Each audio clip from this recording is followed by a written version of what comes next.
Hay que tratar de diseñar una justicia en función de la eficacia, de que los fallos sean rápidos. Y eso es lo que nos da trabajo, porque esa es una idea que nunca ha estado en la mente de nuestros abogados, ¿no? Todo el mundo se mete en los códigos, y se mete en los códigos, y se mete en los códigos, y cree que en los códigos está la solución de los problemas. Y los códigos son muy importantes, pero eso no es lo más importante. No es lo más importante. Y yo creo mucho que hay que tener más jueces, y que hay que tener mejores jueces, y que hay que subirle el sueldo a los jueces, y que hay que dignificar la justicia, pero eso no es lo único que hay que hacer. Y hay que tratar de aislar el fenómeno de la justicia de narcotráfico de la otra, porque Honduras puede hacer esa experiencia. México no será capaz, seguramente, porque eso es allá muy complejo y muy grande, pero un país como Honduras sí lo puede hacer, como lo hizo Colombia en los 80, una cosa extrema, clara, aislada, para tener una justicia eficaz ahí. Así la otra justicia se relegue. Y esos son los temas que el sector privado puede ayudar a aclarar, sin que esto implique enormes costos de recursos, no. Es una responsabilidad entendida como que el sector privado puede hacer mucho para que las políticas públicas sean buenas y para que las instituciones públicas funcionen, para tener un mejor Estado. Y eso hay que hacerlo sin pensar si el gobierno que hay es bueno o regular, si el presidente nos gusta o no nos gusta. Hay que hacerlo en función de poder entregar cosas completas. Las ideas no le sirven a los gobiernos les sirven son las cosas que se llevan a nivel de proyecto. Lo que hay que entregarle a un presidente cuando se posesiona no son ideas, sino leyes redactadas, cosas claras, reformas constitucionales listas, una cosa que se pueda usar pronto, Los gobiernos en nuestros países pierden su primer año de gobierno mientras entienden y mientras redactan leyes, y eso no puede seguir así. El sector privado puede hacer mucho por ayudarle a los gobiernos, que son muy débiles, y todos son débiles, y no es solo en Honduras, a tener cosas preparadas, a entender y a buscar políticas eficaces. Porque claro, uno se traza un horizonte de metas de educación o de salud, pero si uno no sabe cómo lo va a hacer, está perdiendo como el rumbo. Y ya que se han puesto de acuerdo en los objetivos, me parece muy bueno, y en cómo van a vigilar que los objetivos se cumplan y todo aquello, tienen que pasar a la etapa de cómo, porque sin políticas eficaces no se llega a los objetivos, no hay cómo llegar a los objetivos, y me parece que debería haber una concentración importante en eso. El tema de salud.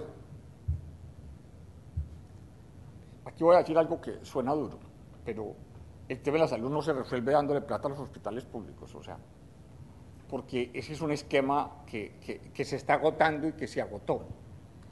Nosotros en Colombia nos metimos en un esquema muy novedoso en el 94, que México ha recogido parcialmente y otros países lo han empezado a recoger, que es un sistema con el cual hemos llegado en pocos años a un cubrimiento bastante alto, de casi el 90%, y que es un sistema privado, donde empresas aseguradoras que son privadas, de hospitales que unos surgieron de hospitales públicos que compiten entre sí, la gente paga cuotas y la plata del Estado va a subsidios, a subsidiar a la gente que no tiene con qué pagar el seguro, pero vas a eso, ahí, a subsidiarlo a usted para que usted pague su seguro, para que a usted lo atiendan.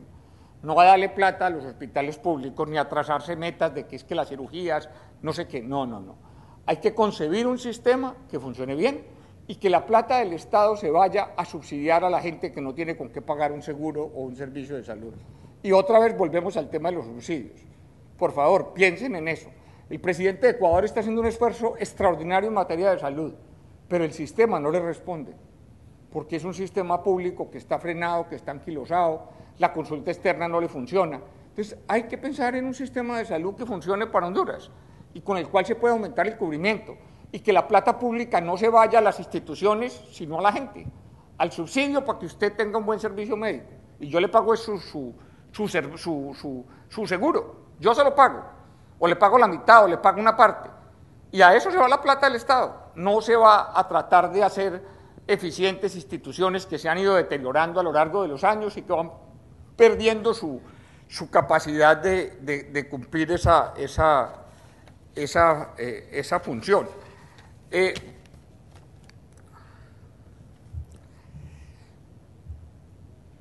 Los derechos de los pueblos indígenas. Recientemente estuve en Guatemala con la gente de Cementos Progreso, trabajando en los temas en un país donde los problemas son mucho más complicados que acá, bastante más, y donde ha habido cierto resurgimiento de la protesta social, de los indígenas y descontento. Y créanme que eso es un tema que va más allá de la pobreza, es un tema distinto, es un tema de identidad, es un tema de no discriminación, es un tema...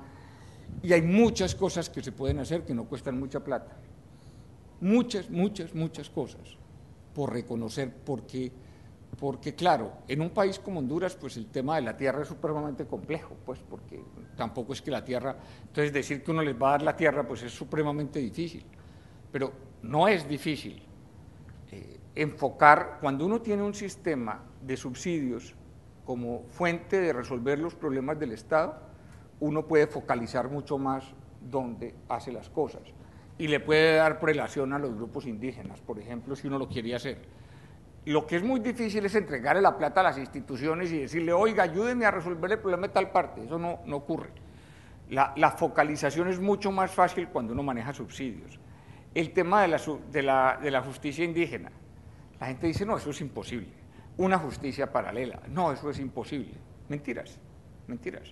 Nosotros en Colombia hemos hecho un pleno reconocimiento de la justicia indígena y es la Corte Constitucional la que dice si eso es justicia indígena o no, eso es un principio general que vale para todos los colombianos. Y entonces han validado los azotes, que es una manera como los ciudadanos castigan a sus líderes que se salen, y lo han validado desde que no se vuelve una práctica humana ni una tortura, es una cosa más simbólica que real. Le han protegido, o sea, un gran conflicto porque una iglesia cristiana se metió a la zona indígena de la Sierra Nevada, que es, digamos, como los indígenas que más han conservado su cultura en Colombia, esas comunidades que todavía tienen una cosmovisión y que todavía...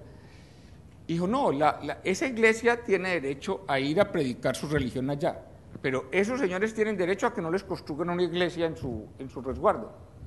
Y eso decidieron. ¿Cuánto cuesta eso? Nada. O sea, no cuesta nada.